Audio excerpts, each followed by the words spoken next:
430 rupees. 430 रुपये आपको extra देना. 7050 plus 7050 plus 430. 7480. तब 107,500 में आपको पूरा किया.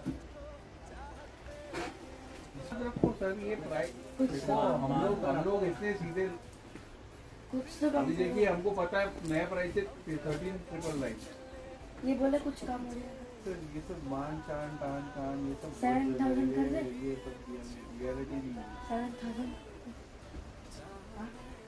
इनके पापा को फोन करने जा रहा हूँ इसीलिए. हाँ तो किसी को भी फोन कर लीजिए.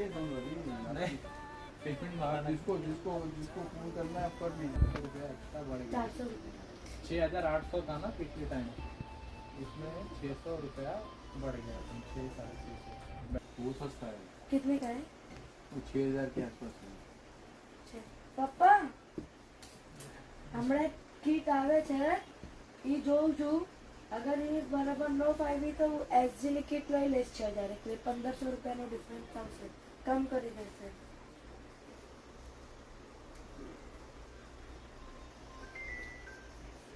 હા નહીં यार उसमें